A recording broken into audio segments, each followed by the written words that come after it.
Hi, welcome everybody back to my YouTube channel. Today we're fully charged again. Everything electric now. The showground here in Sydney, Australia. This is the exhibition centre. So first up is the Mustang Mach-E. It's still got a grille on the front, which looks a bit weird. It's got some nice wheels, nice Brembo brakes. I don't know if you need it on an EV, but they're there. It's a nice looking car, SUV style, which is really popular. So I think they're around 80,000 in Australia, so it's a bit over the price point. So very good car. The Lotus Electro. Yeah. It's a very good car. Very sporty looking car.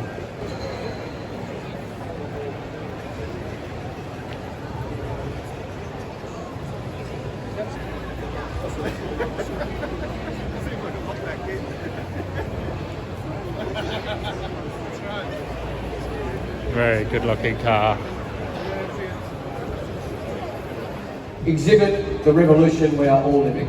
Our country is living, the planet is living, and we are all... Just here at the test area in the showground here. So got some very nice Hyundai. Hyundai's the N series. Look at these 21-inch tires, amazing. This is the silver color one.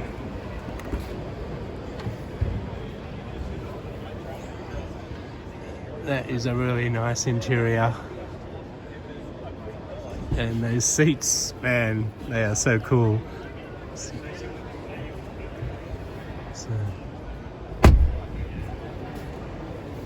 I'll just jump in.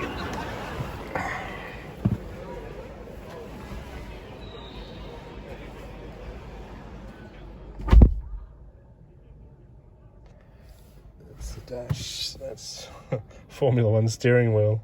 It's amazing. Huge space. Like racing seats.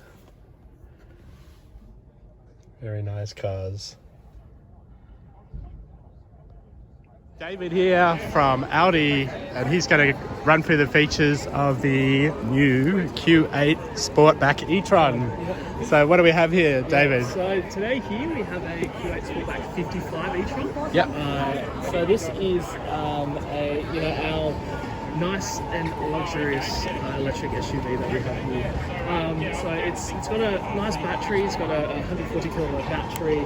How much was that? Sorry, 114 kilowatt. 114. Battery, That's so it's quite large. Wow. That's one. Has to be one of the biggest. Yeah. Yeah. And it's got quattro all-wheel drive as well. Yeah. So that's very good. On the road to give you that power that you need. I'll just have a look at some of the features that are on this car. So the colour here is plasma blue, metallic paint.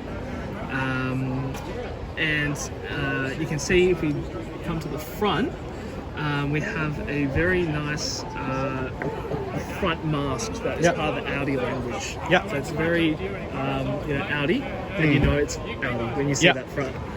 You've got some brand new Audi rings in the front here as well. So it's 2D, and it's got, like a part of our new design language.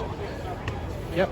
And I was just looking at the technology there. Yeah. What's the boost function? How does that work? Boost function. So the boost function, I guess, when we go into the interior, I'll show you. Yep. That one will actually allow you to have increased power for a short period of time. To allow you to do overtakes or anything like that you need in the highway. Yeah.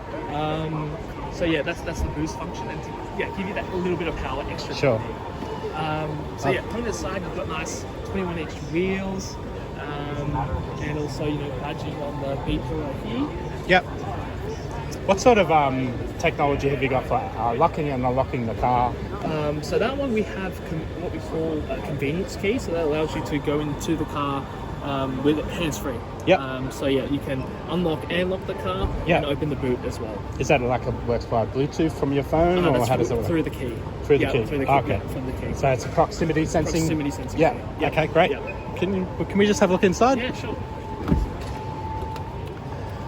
Wow, that's Yeah. very impressive looking car. Yeah.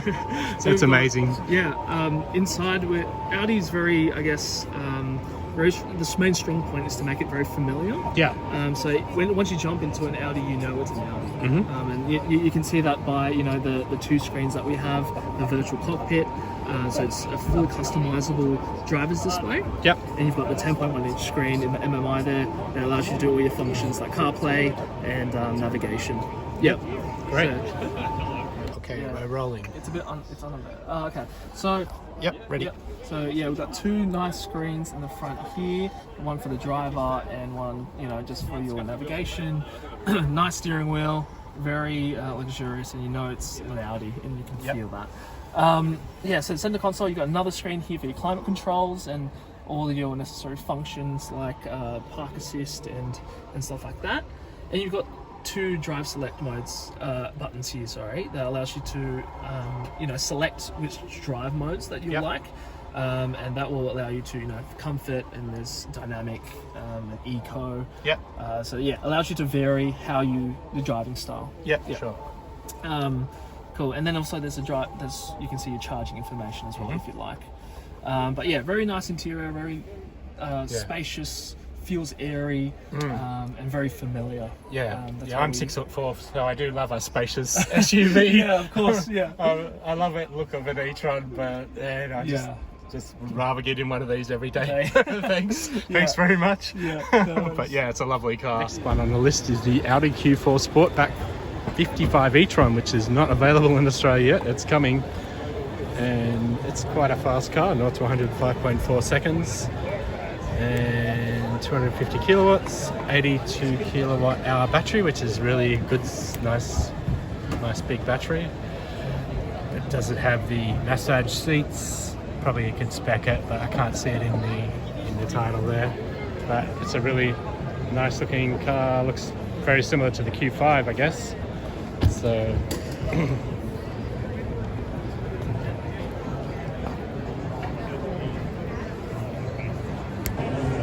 So we got a Hyundai, forgotten the model now, Ioniq 6 in red here. These are a striking car. Really nice shape, like the Audi e-tron, but only cheaper. So, really cool looking car.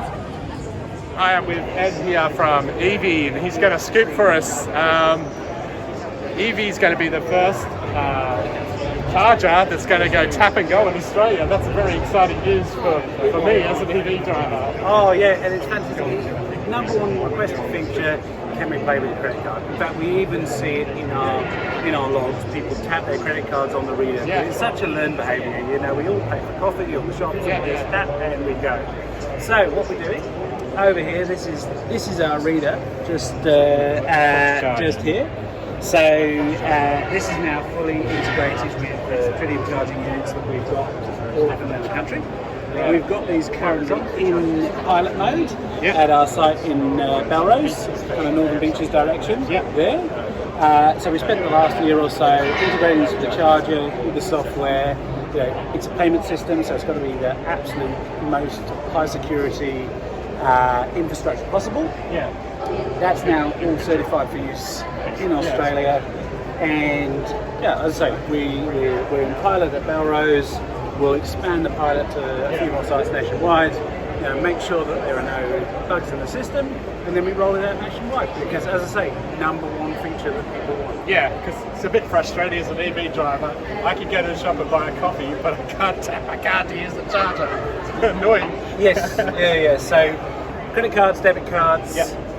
So this will take us. You've still got the app as an option. The app's really good. Because it's got our map, it can tell you where our chargers are, what's working, what's not working. That's where we put our maintenance notices and things like that.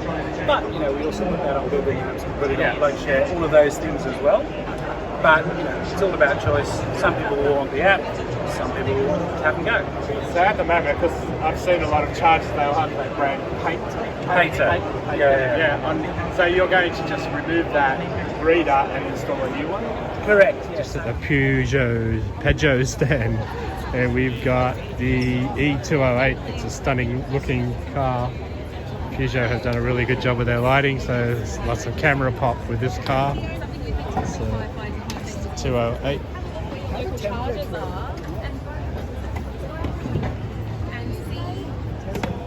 It's the E208. 100 kilowatts. So it's a entry level car. Nice wheels, really nice paintwork.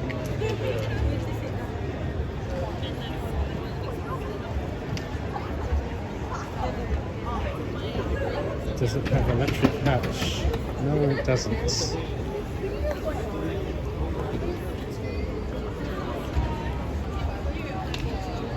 Nice size boot, similar to the Dolphin size or Audi Free. Other colour. Just inside a Renault, and it looks like these car makers have really improved their cars now.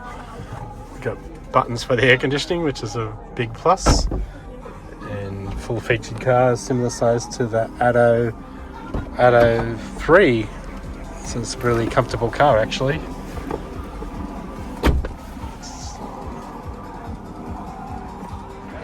Outside of the Renault E-Tech.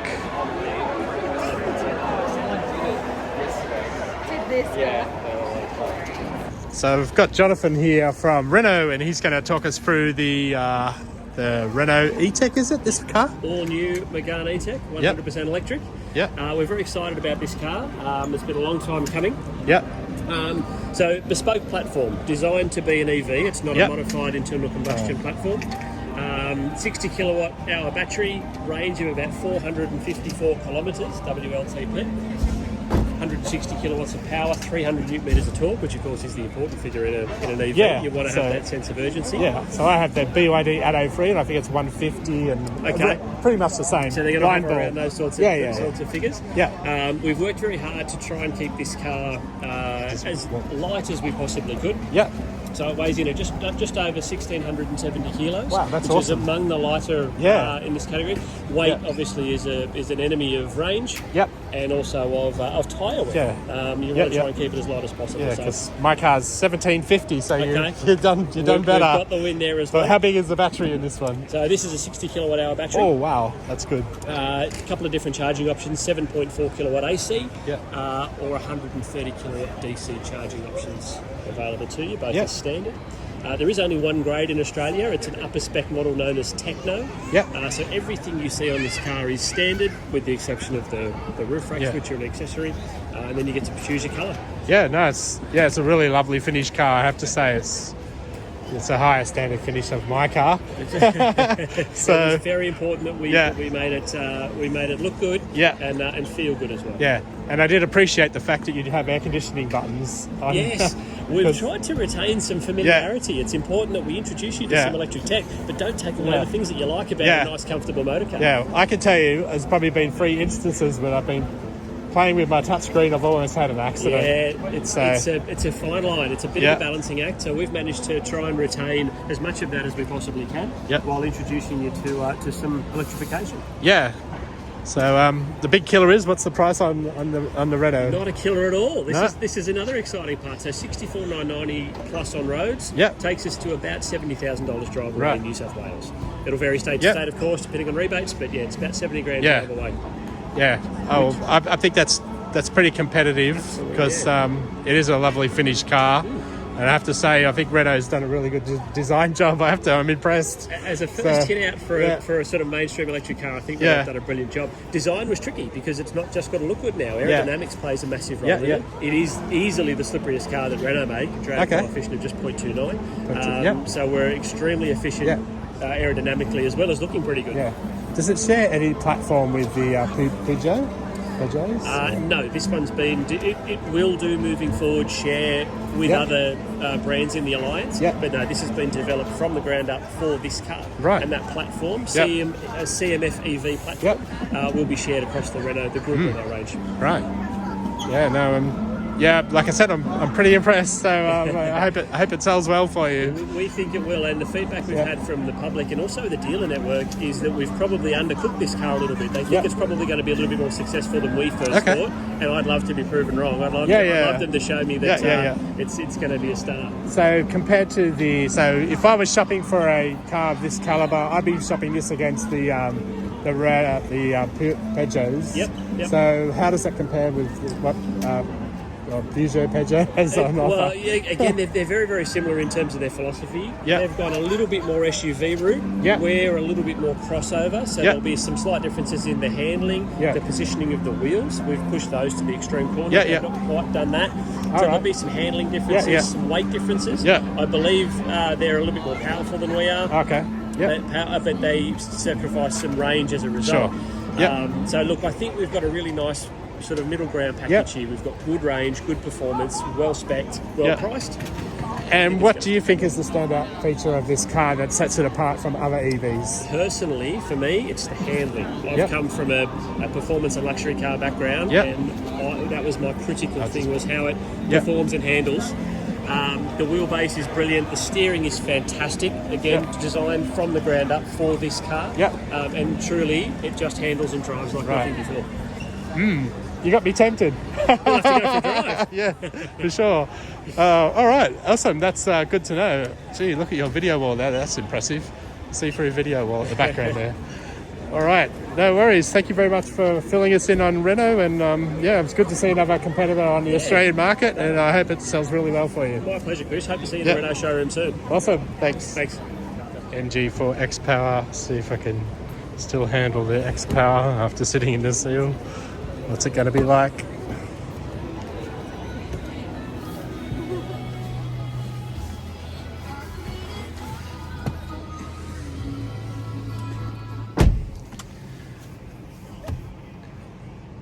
It's a bit basic after sitting in the seal and all the other nice cars that are here today. So still, it's got performance if that's what you're after. But probably one of the most basic cars here. Star 3 here is a very big hatchback car. Plenty of room in the back here. Really made a good use of the space. So really nice lighting. Nice roof.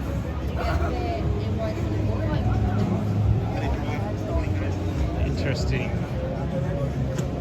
boot, bonnet, airflow.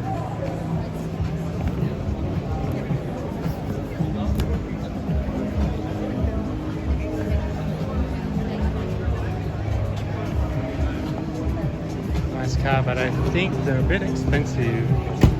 Don't put the price. 22-inch wheels. 204.7 seconds.